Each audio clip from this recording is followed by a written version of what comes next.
जय हिंद स्टूडेंट्स, मैं हूं रवि कुमार सक्सेना। आपका अपना छोटा सा प्यारा चैनल नंबर 1 क्लासेस में आपका स्वागत है।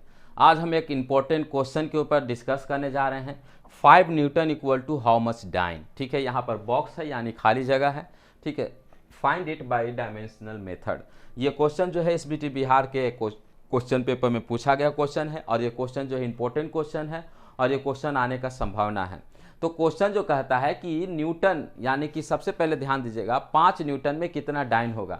तो सबसे पहले हमको ये पता करना पड़ेगा कि 1 न्यूटन में कितना डाइन होता है। अगर कोई आपसे पूछे कि 5 दर्जन में कितना केला होगा तो आपको पहले ये पता करना पड़ेगा कि 1 दर्जन में कितना केला होता है। सवाल सही है कि नहीं सही है? बात सही है। ठीक है, तो यहाँ पर 5 दर्जन अगर निकालना रहेगा तो 1 दर्जन का अगर मालूम हो जाएगा तो आपको 5 दर्जन आप आसानी से निकाल सकते हैं।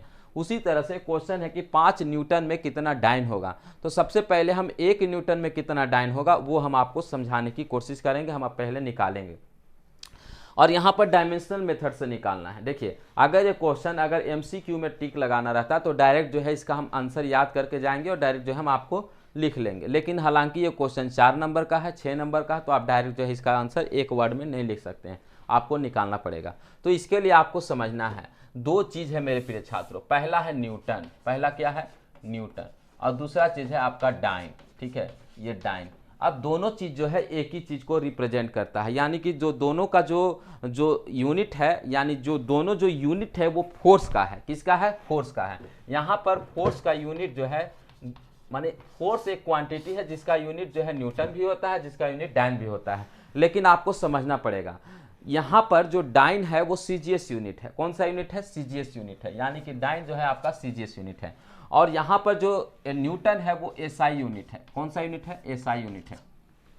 और एसआई यूनिट जो है एमकेएस यूनिट से बना है। ध्यान दीजिएगा मेरे प्रिय छात्रों, मेरे बातों में हर एक बात में दम है। ठीक है, और हर एक बात को आपको समझना होगा। अगर आपको नहीं समझ में आएगा तो वीडियो को 2 बार देखना पड़ेगा, इसलिए आपको ध्यान देना है। ये जो एसआई यूनिट है वो एमकेएस यूनिट से बना है, यानी कि हम एसआई यूनिट को हटा दे तो अगर न्यूटन जो है वो एमकेएस यूनिट है और डाइन जो है आपका सीजीएस यूनिट है। कंफर्म? पता चल गया? चलिए ठीक है। अब यहाँ पर ध्यान दीजिएगा मेरे प्रिय छात्रों, जो फोर्स का जो डायमेंशनल फार्मूला होता है, क्योंकि हमको डायमेंशनल मेथड से निकालना है तो हमको डायमेंशनल फार्मूला भी पहले याद करना पड़ेगा।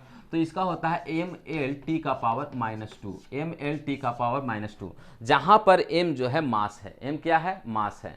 l जो है लेंथ है। ठीक है, l क्या है? लेंथ है। और t जो है टाइम है। ठीक है, यानी कि मास length time, length mass time, LMT बोलते हैं। ठीक है, mlt का पावर -2।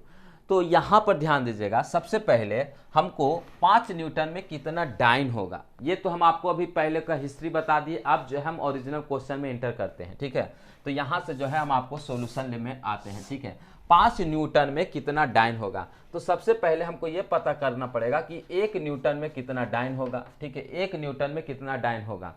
जैसा कि हमने एग्जाम्पल दिया कि 5 दर्जन में कितना केला होगा, तो आपको ये पता करना पड़ेगा कि 1 दर्जन में कितना केला होगा। तो हम मान लिए कि 1 दर्जन में n केला होगा। मान लीजिए हमको पता नहीं है, जो चीज़ हमको पता नहीं रहता हम उसको x मान लेते हैं। तो हम यहाँ पर नंबर है इसलिए हम x की जगह पर n मान लेते हैं। मान लेते हैं कि 1 न्यूटन में n डाइन होगा। क्या होगा? n डाइन होगा, क्योंकि हमको पता नहीं है 1 न्यूटन में कितना डाइन होगा, इसलिए हम उस टर्म को n मान लिए। यानी कि जो n का जो वैल्यू होगा क्या होगा? तो न्यूटन बाई डाइन हो जाएगा, न्यूटन बाई डाइन हो जाएगा। ठीक है, तो यहाँ पर न्यूटन बाई डाइन हो गया, यानी n जो होगा, यानी कि n का वैल्यू कितना होगा वो जो है फार्मूला बन गया न्यूटन बाई डाइन। ध्यान दीजिएगा, 1 न्यूटन में n डाइन होगा, हम ये मान लिए। तो n का वैल्यू हमको निकालना है, क्योंकि n अगर हमको पता चल जाएगा तो हमको पता चल जाएगा कि 1 न्यूटन में कितना डाइन होगा। तो n equal to newton by dine.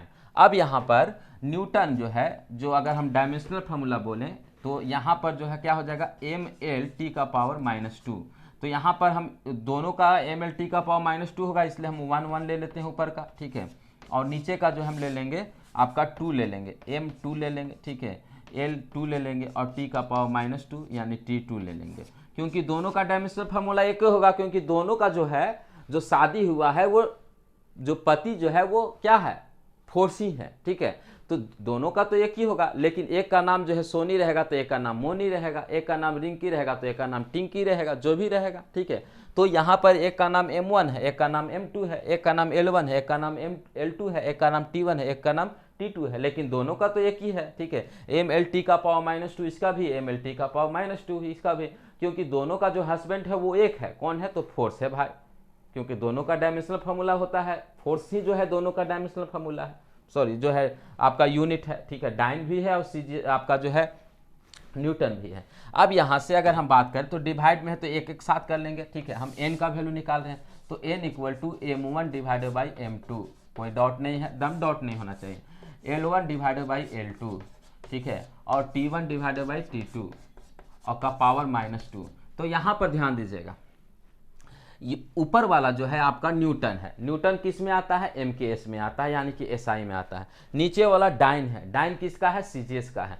तो अब जो है मास, M जो है मास है, M क्या है, मास है। अब M जो है मास है, तो मास का SI यूनिट यानी मास का MKS यूनिट क्या होता है, तो मास का kg होता है, ठीक है। और मास का नीचे वाला कौन है, तो CGS है, तो मास का CGS यूनिट क्या होता है, तो ग्राम होता है, तो ग्राम लिख दिए, यानी kg बाई ग्राम।